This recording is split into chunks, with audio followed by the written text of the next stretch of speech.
So to summarise for the song Anna, the third song in the album, I'll wrap up by saying that it's got very good vocals by John, very powerful, very good performances on everyone's respective instrument, as most of the songs on this album, and just general very good performance which you'd sort of expect from the Beatles.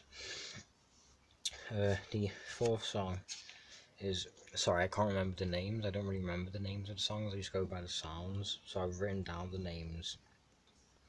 Oh yeah, the fourth song is Chains, and it's about a guy who's feeling sort of weighed down by, um, weighed down by his relationship, and it's not he's not a good guy. The sort of protagonist in this song is a character of a guy who basically wants to flirt and be in relationships with other women, but he's sad about it because he can't because he's in a relationship.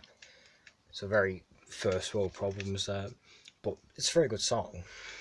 I don't really So I'd advise people who are thinking about listening to this album, if you like messages and songs that you can get behind, this probably isn't for you, because a lot of the characters in this album, and there are a surprising amount of characters now I think about it, aren't very good. It's very sort of checkered.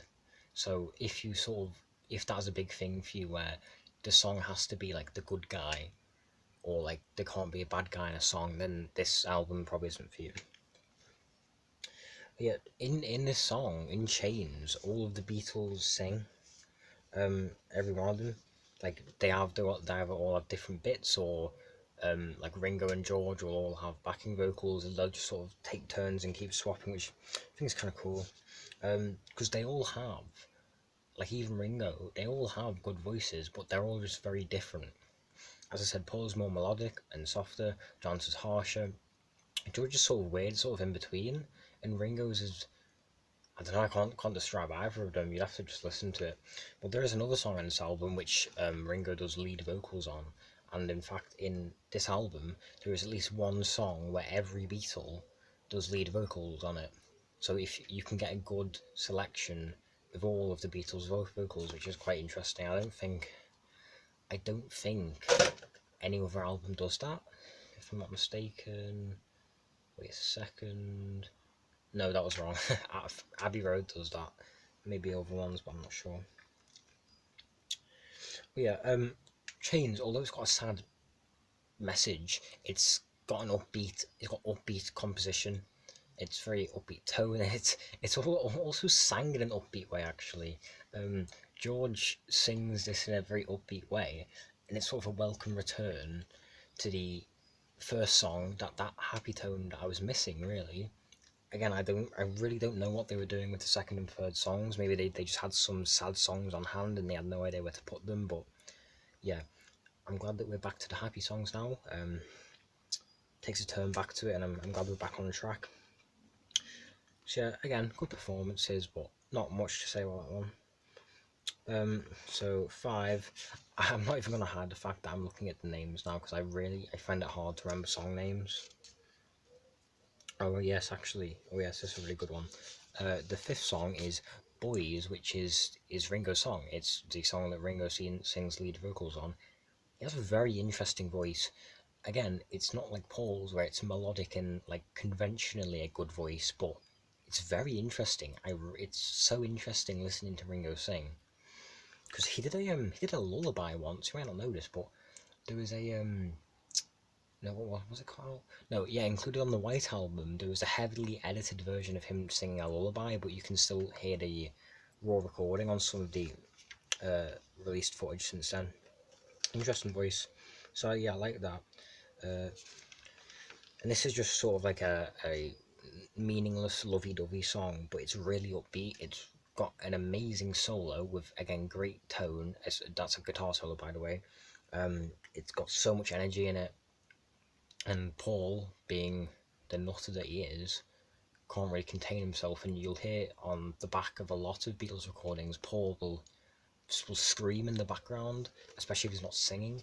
And because Ringo's singing on this, you can hear Paul's energy fucking burst through, and this song is just like it's so energetic, it's so upbeat, it's amazing. The drumming part is amazing, probably because Ringo had a bigger hand in making this song, So you've got great drums and a great lead guitar, which isn't really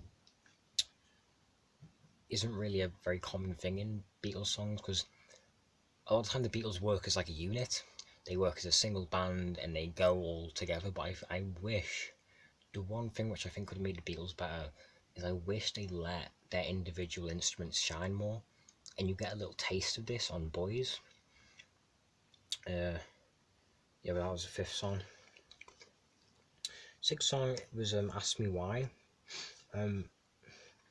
Yeah, I should probably say that Boys was my second favourite out of all the songs.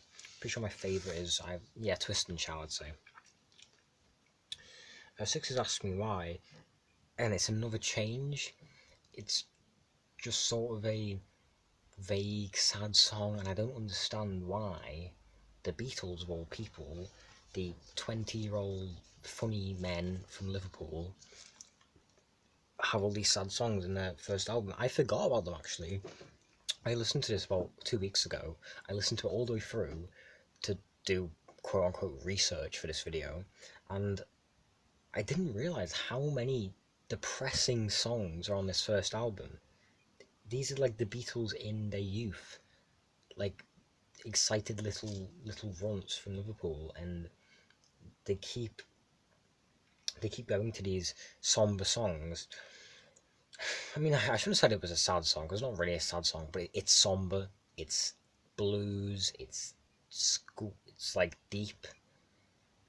Why can't they just do more party tracks? Really? I know this is a very personal thing, but I just wish they did more careless party tracks. Is that selfish? I don't know. Maybe I'm not artistic enough. Maybe I just don't get it. But yeah, if you like ballads and you like sort of more somber, introspective songs, you will like this album, definitely. And even if you like the best of both worlds, even if you like quick emotional changes, quick tonal changes between happy, sad, then you will definitely love this. This album, in terms of its feel, is all over the place. So that can be good or bad depending on who you are. For me, it's bad. That's one of the few bad aspects of this album. Yeah, the track listing is by far my least favourite thing about this album, but if you like that extreme variation, that's for you, not for me. So yeah, 6 was sort of lackluster, don't like the change.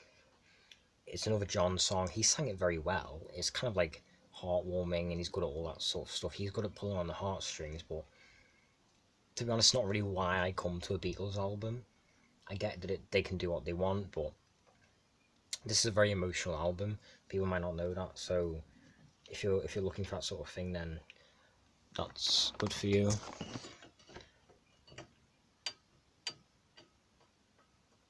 Right, so 7 is, oh yeah, Please Please Me, the title track of this album, and for good reason.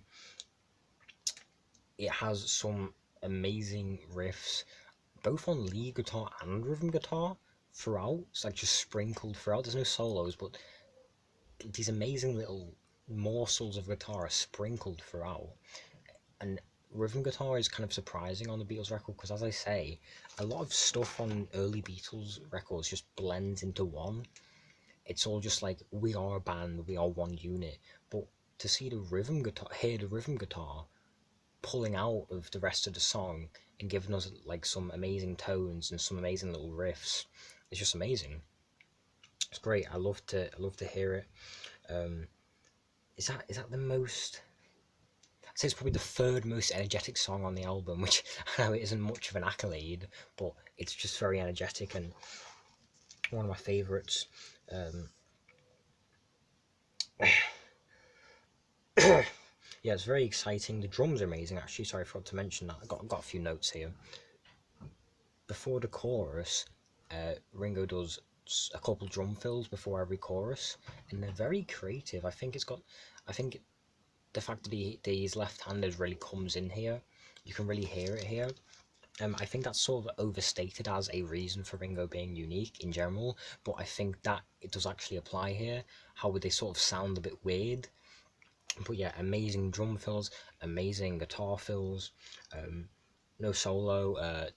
John and Paul are sort of sharing this one vocally, which is amazing. And what I've noticed is all throughout it's building energy. So it starts off just with I think it's just rhythm and vocals. Then more bass comes in, and the drums start going fucking mental. It's great. Number 8 is, oh yeah, Love Me Do, their debut single. This is by far the most unique song on the album, and that's probably because Paul wrote this when he was 16. Now, even if you haven't listened to this album, you've probably heard some point in your life Love Me Do. Paul wrote that when he was 16, and you might not have heard this on the single version because it wasn't there, but on the album version of Love Me Do, on this one there is an amazing harmonica part. You don't hear that often, do you? A harmonica part on a pop song. What was a pop song at the time? It's amazing. There's actually a harmonica solo. There's like, I don't know how many guitar solos are on this album. I think one or two, but there could be as many harmonica solos on this album as guitar solos, which I just find kind of funny. But it just shows how they were open to using a lot of instruments. They did use the harmonica a lot, and they also used the organ quite a bit. Not the mouth organ, but the thingy. I forgot what it's called, but it's a bit like a piano, but it's not. Um, yeah, they used a lot of different instruments. Used tambourines quite a lot as well, which is very interesting. Um, Number 9, again, it takes a bit of a turn again. I don't know why they couldn't just group all of these like lackluster songs in one like corner, like at the end or in the middle or at the start. Because you have all these amazing songs like "Love Me Do," "Please Please Me," "I Saw Her Standing There," "Boys," and they're like evenly mixed in with these really mediocre filler songs.